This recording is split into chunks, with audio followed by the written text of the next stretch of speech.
My sister hasn't spoken to me in over 4 years. Not even a text, not a birthday message, nothing. And yet I still have her contact saved. Because some part of me, the little sister part, still hopes. We were inseparable growing up. Same room, same school, same clothes, most of the time. We were 14 months apart, but people thought we were twins. We weren't, not really. She was loud, magnetic, the one people noticed. I was quiet, careful. I observed while she lived out loud.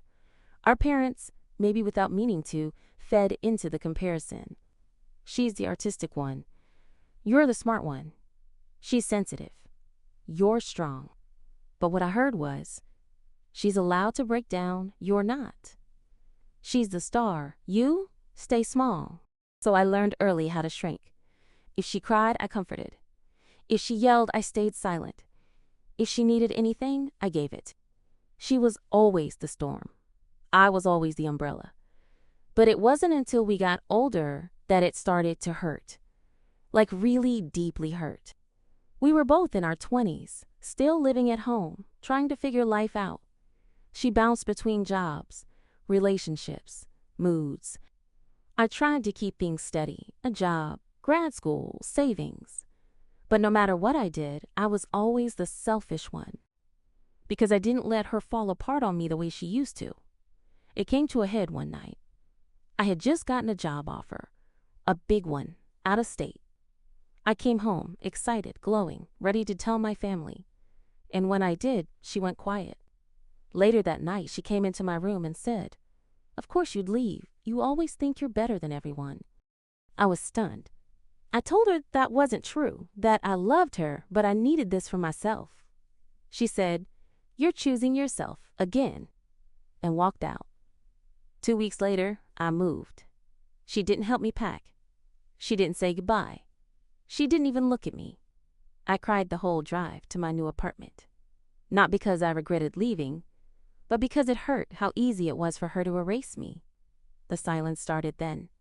No texts, no birthdays, no calls when our dad got sick. Nothing. At first, I thought, maybe she needs time. Then I saw she'd blocked me. On everything. And I kept wondering, how did loving myself make me the villain in her story? People always say, "But she's your sister, you have to forgive her." Like that one word sister is supposed to erase everything. Like it's supposed to cancel out the years of being silenced, blamed, or made to feel small, just to keep the peace. But peace kept through self-erasure isn't peace.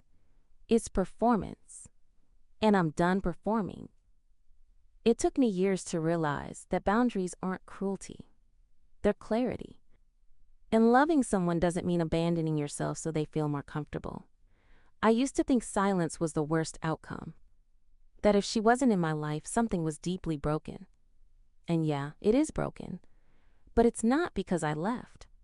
It's because I was the only one holding everything together. And when I let go, it finally crumbled. And maybe it needed to. Maybe one day she'll call.